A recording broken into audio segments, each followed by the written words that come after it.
E aí, pessoal, tudo bem com vocês? Dou mais uma vez as boas-vindas aqui no Renologia. Eu sou o professor Thiago Renó e hoje é dia de responder questões de vestibular. A resolução de hoje será focada na prova do meio do ano passado do vestibular de medicina da Universidade Federal de Uberlândia. Então, muita atenção. Para variar, o link está aqui na descrição, o link para o PDF e também a minutagem das 8 questões para que você, se tiver alguma dúvida pontual, possa ir direto nela, beleza? Antes da gente começar o nosso ritual padrão, se você é novo ou é nova por aqui, seja bem-vindo, seja bem-vinda, aproveita e inscreva-se no canal, ative o sininho das notificações, deixe o seu like porque isso ajuda muito o canal a crescer, pega papel e caneta porque é hora do estudo.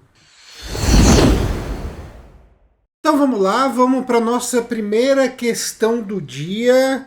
Vamos então dar uma olhadinha nessa questão que é uma questão de genética. A representação abaixo apresenta o padrão de herança do Xeroderma pigmentoso, também conhecido como XP. Uma condição genética caracterizada por extrema sensibilidade aos raios ultravioleta, que resulta em um risco aumentado para o desenvolvimento do câncer de pele. Então vamos dar uma olhadinha nesse esquema aqui, porque ele diz bastante para nós, tá? O que eu tenho aqui é um cruzamento de indivíduos heterozigotos, seguindo uma proporção de 1 para 2 para 1 nos seus genótipos e de 3 para 1 nos seus fenótipos. Proporção típica da primeira lei de Mendel. Então aqui no caso eu tenho um azão azinho com um azão azinho. No segundo cruzamento, eu tenho aqui um indivíduo heterozigoto também azão azinho e tenho aqui então possivelmente um azinho azinho, tendo aqui uma proporção tanto genotípica quanto fenotípica, de 2 para 2. O que eu posso concluir, então, com esses dois quadros é que realmente se trata de uma herança mendeliana padrão, tá bom? E é aí, baseado nisso, que a gente vai atrás da nossa resposta, então. Então, em relação ao referido padrão de herança, analise as afirmações. 1.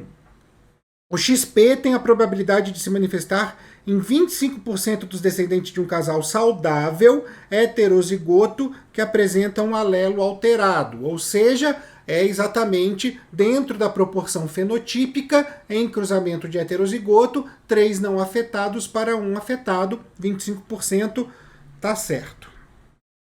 Então, a afirmativa 1 está correta. 2. O XP afeta homens e mulheres em proporções diferenciadas, pois é uma doença genética autossômica cujo padrão de herança em todos os losses do XP é recessivo.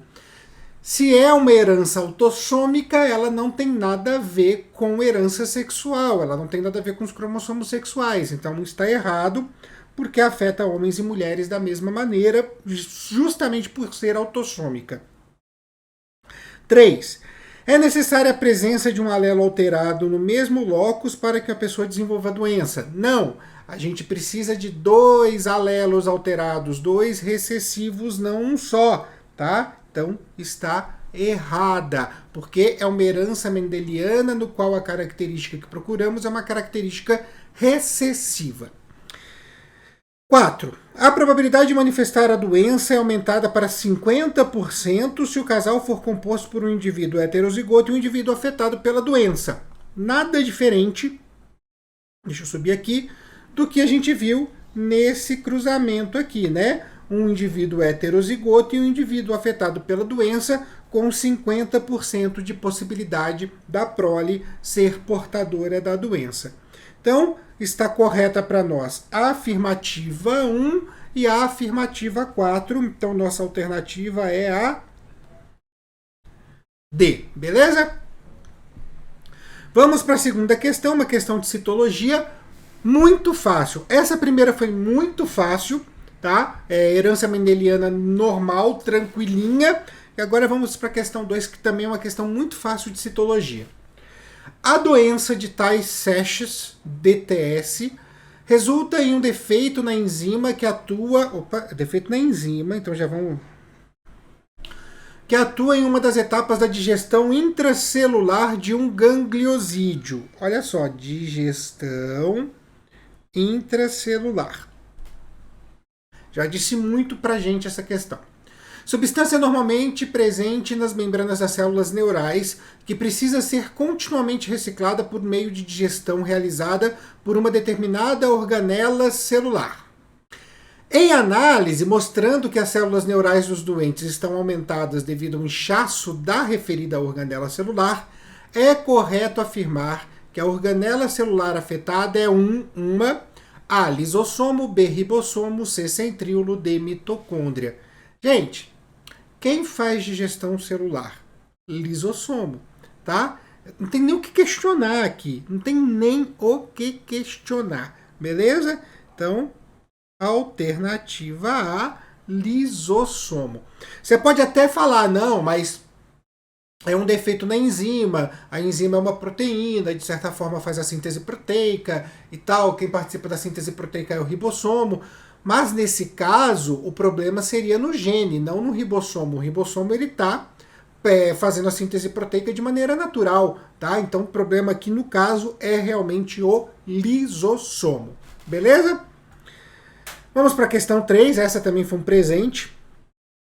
Outra questão também bastante tranquila. Os procariontes apresentam níveis elevados de diversidade genética e os 3 fatores responsáveis por isso são: A. Reprodução sexuada, motilidade e mutação. B. Reprodução rápida, motilidade e recombinação genética. C. Reprodução rápida, mutação e recombinação genética. D. Reprodução sexuada, mutação e recombinação genética. Aqui a gente pode até entrar numa questão e falar assim, olha, Tiago, eu aprendi lá na minha aula, teve lá uma aula sobre bactérias e a gente falou da reprodução sexuada de bactérias. Eu não gosto de usar esse termo para bactérias porque elas não realizam reprodução sexuada. Elas trocam material genético na forma de plasmídio, mas elas não realizam reprodução sexuada. Tá? A reprodução delas é por bipartição, elas dividem a célula. É uma reprodução assexuada. Então, esse termo aqui, por conta da gente utilizar muitas vezes o termo reprodução sexuada para essa troca de plasmídios, esse termo pode confundir vocês. Mas, de fato, bactérias não fazem, pensando na multiplicação da sua população, elas não fazem reprodução sexuada, só assexuada. E aí a gente já elimina, obviamente, então, a A e a D, beleza? Já ficamos, então, sem a A e sem a D. Vamos lá agora. Reprodução rápida, então, beleza, tanto para B e para C. Mutação, e a outra é motilidade e recombinação genética. O que a gente precisa escolher aqui é entre mutação e motilidade. Motilidade é a possibilidade da célula se movimentar. Mutação gera realmente uma maior diversidade genética. São 2 processos fáceis da gente escolher qual que vai fazer a maior diversidade genética. É óbvio que é a mutação, então ficamos com a afirmativa, a alternativa C, beleza? Facinho também, muito tranquila. Essa aqui demanda um pouquinho mais de pensamento, mas também é uma pergunta bastante fácil, tá? Então vamos lá. Questão 4. A figura abaixo apresenta os mecanismos de métodos contraceptivos. As setas horizontais indicam onde os métodos, os dispositivos ou os produtos interferem nos eventos desde a produção de espermatozoide e do ócito primário até a implantação de um embrião humano em desenvolvimento. Então vamos dar uma olhadinha aqui nesse quadro, tá? Então a gente tem aqui, de um lado, o homem. Deixa eu até passar o tracinho aqui para ficar mais visível para vocês. De um lado o homem, do outro lado a mulher. Então, método A, evento produção de espermatozoide. Então, a produção de espermatozoide acontece normalmente. O método A vai atuar sobre o transporte de espermatozoide pela uretra. Já dá para ir resolvendo, inclusive, se vocês quiserem, tá? Quem vai impedir que o espermatozoide seja eliminado pela uretra? Aquele método que a gente conhece como vasectomia. Então, a gente já sabe quem é o A. Aqui no caso da mulher, evento de produção do ócito primário, combinação de pílulas anticoncepcionais, desenvolvimento do ócito e ovulação. Então, a gente já tem aqui a pílula atuando. Bem, o que a gente vai fazer agora? Transporte espermatozoide pela uretra, espermatozoide depositado na vagina. No caso do homem, aí a gente tem a abstinência, óbvio, se eu não faço chegar, né? Se eu não levo. É um método contraceptivo. Preservativo, uma barreira física que não permite que o espermatozoide chegue. E o coito interrompido, o que é bastante ineficiente, diga-se de passagem, mas não é a discussão aqui, tá? No caso da mulher, a ação também ela vai ser sobre, a gente pode ver que a setinha está sendo puxada para cá, ela vai ser sobre o depósito do espermatozoide na vagina. Então a gente tem a abstinência, como no homem, né? Se não transa, não engravida, é meio lógico. E a gente tem esse método B aqui.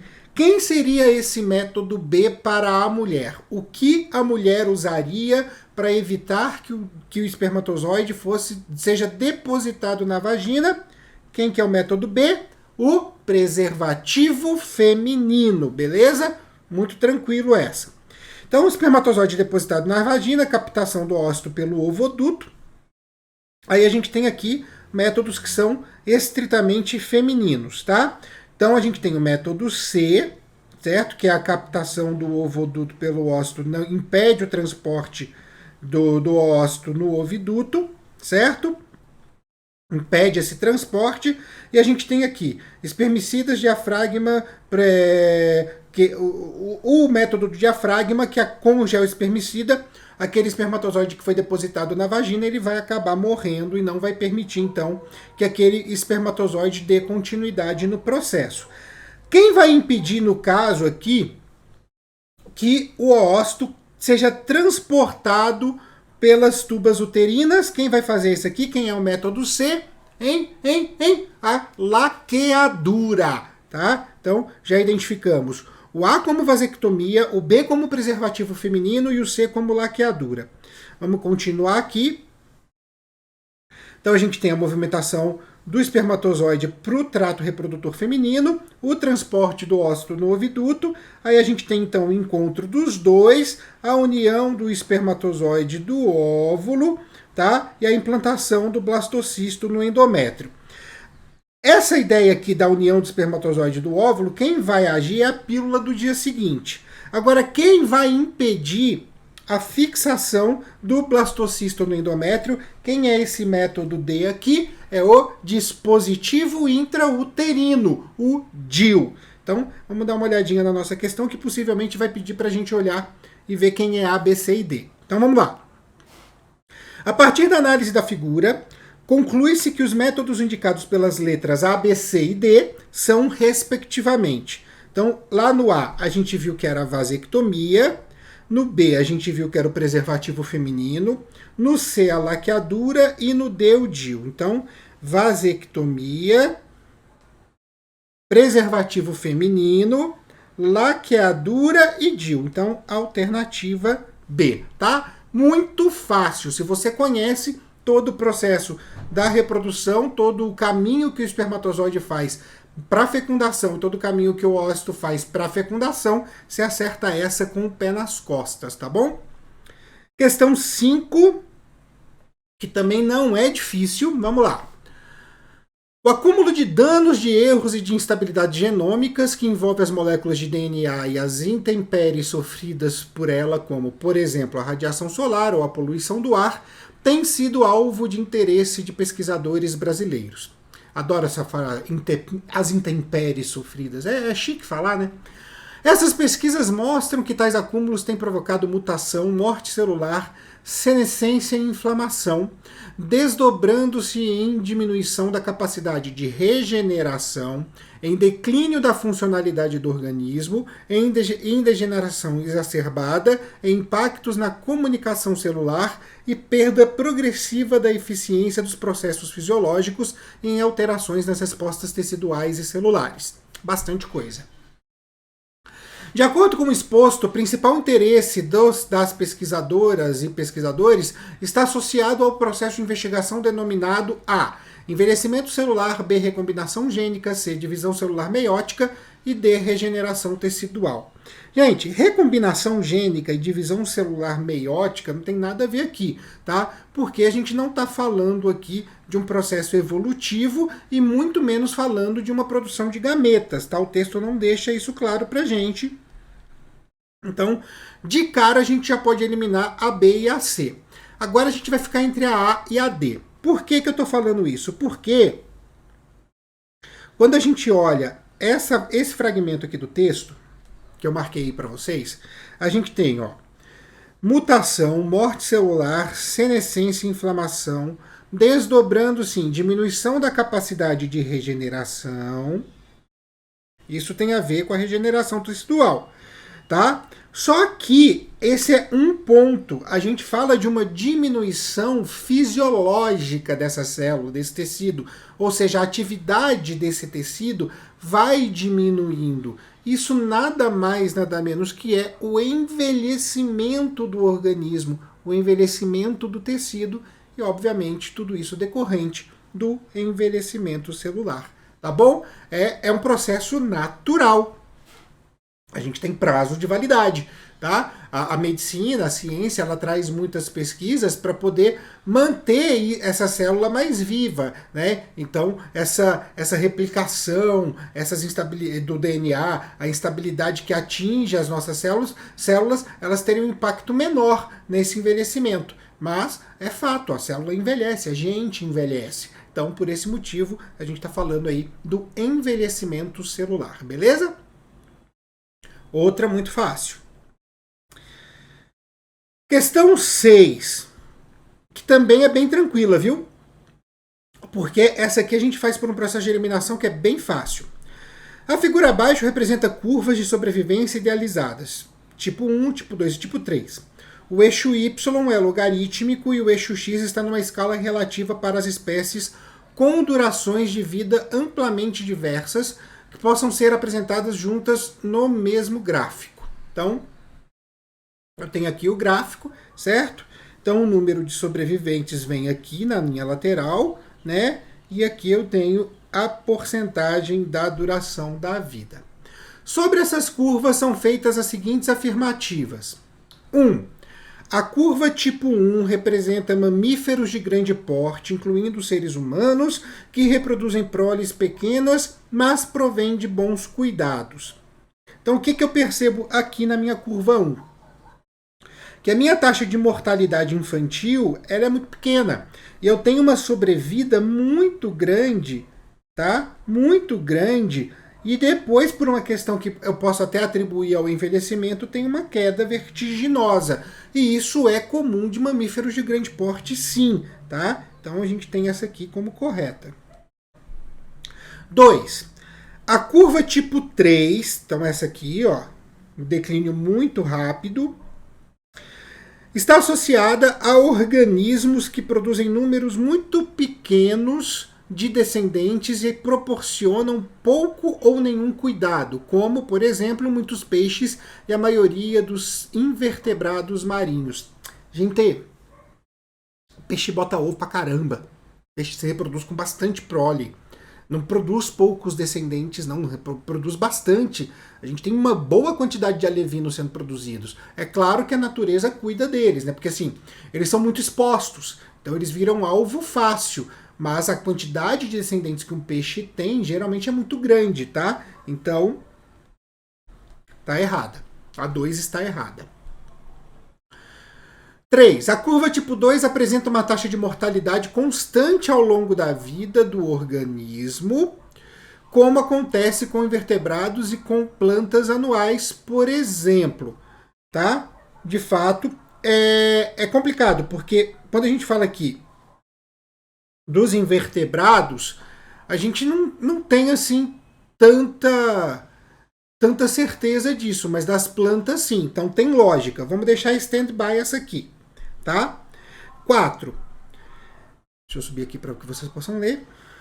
Em aves, a mortalidade costuma ser alta entre os indivíduos mais jovens, realmente eles são mais expostos, tá? Tá passando o carro do ovo aqui na rua. com a curva tipo 3, mas consideravelmente constante entre os adultos, como curva tipo 2. Isso é um fato importante. A população, a gente tem uma taxa importante de mortalidade no começo da vida das aves, eles ficam bastante expostos, principalmente quando há a saída da mãe do ninho, né? Alguns predadores se aproveitam daquilo, mas depois que as aves crescem, elas têm aí uma sobrevida bastante constante, bastante duradoura, tá? Então, eu tendo a ter essa como correta, mas eu também vou deixar em stand-by. Por quê? Porque a 3 e a 4 eu estou fazendo como se fosse um estudante. A 3 e a 4 elas geram aí um pouquinho de dúvida na gente, né? Se tem aí uma ou outra coisinha que podem estar erradas. Mas a gente tem a certeza que a 1 está correta e a gente tem certeza que a 2 está incorreta. Vamos dar uma olhadinha nas nossas afirmativas, só para a gente dar uma olhada, então, para entender o método de resposta dessa questão. Assinale a alternativa que apresenta afirmativas corretas.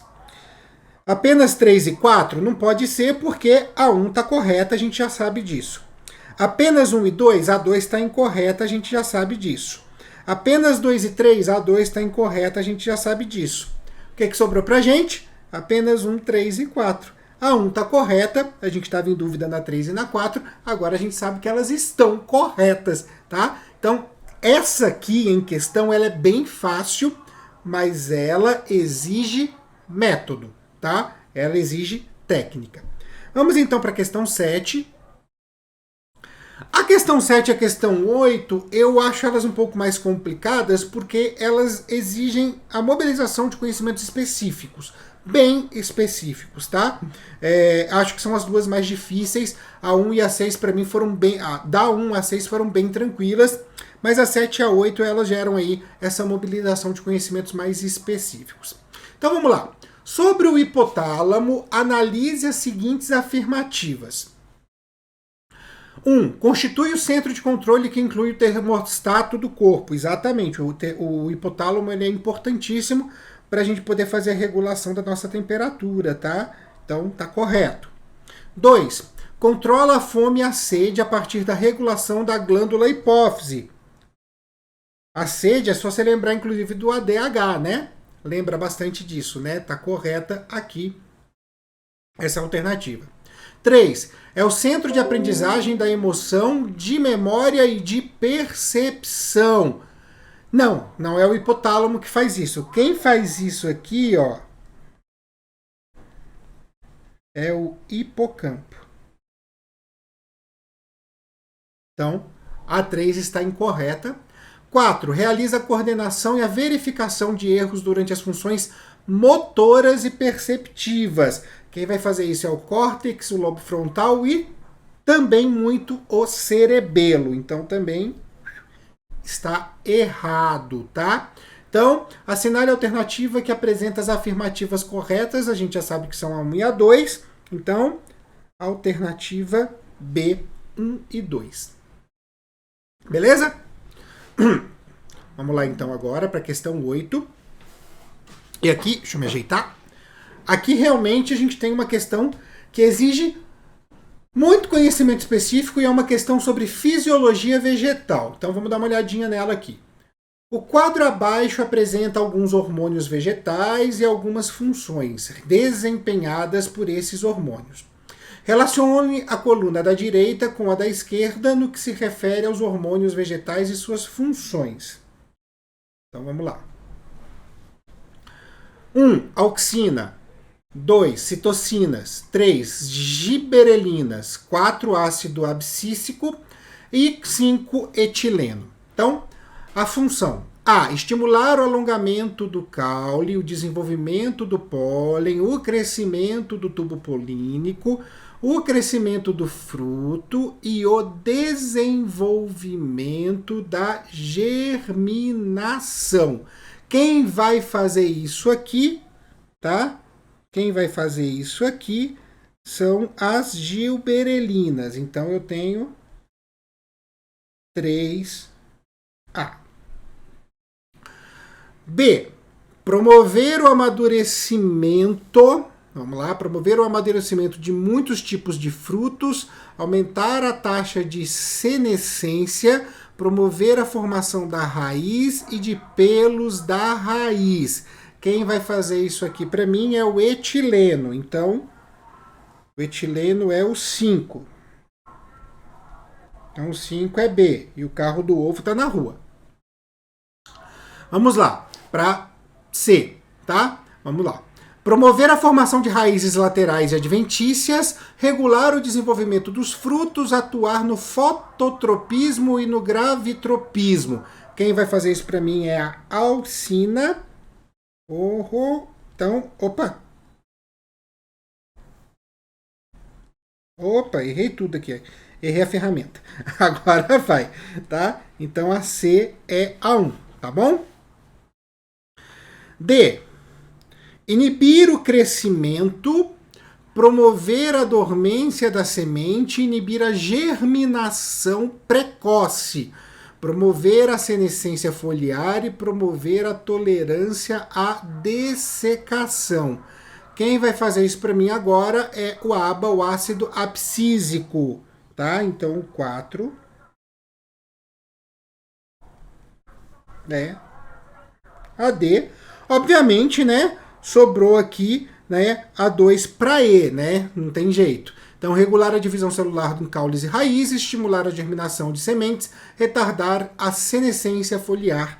Quem vai fazer isso é a citocina. É aí. Tá. Então, ficou CEADB. Vamos lá. CEADB. Uma coisa interessante que a gente pode falar aqui, gente, é que muitas vezes a gente não lembra todos esses hormônios vegetais. Como eu falei, é um processo bastante específico, é um conhecimento bastante específico. Mas auxina e citocina, geralmente a gente sempre lembra. Então, se a gente conseguir encontrar as duas, a gente consegue responder essa questão. Mas assim mesmo, é uma questão de fisiologia vegetal que requer conhecimentos muito específicos e talvez muita gente não saiba, não consiga responder essa questão, beleza? Mas, de fato, o resto, né, a gente pode ver que não foi uma prova muito difícil. E essas, então, foram as 8 questões do primeiro dia de prova da Universidade Federal de Uberlândia, do vestibular de Medicina, e, surpreendentemente, não foi um vestibular muito complicado. Como a gente pode ver aí, 2 questões foram mais difíceis, precisavam de um raciocínio, de mobilizar um conhecimento um pouco maior, mas as 6 primeiras questões foram até bastante tranquilas. Então, antes da gente terminar, antes de eu me despedir de vocês, eu só deixo aqui as nossas redes sociais, @Renologia no Twitter, no Instagram e também no TikTok. Deixo também a dica do Articulando Podcast, o podcast desse canal, que sai aqui no YouTube, no Spotify e também no Google Podcasts, sempre buscando aumentar um pouco, ampliar o repertório de vocês para encarar uma redação e também porque conhecimento nunca é demais. E deixo o meu grande beijo a todos e a todas e até a próxima!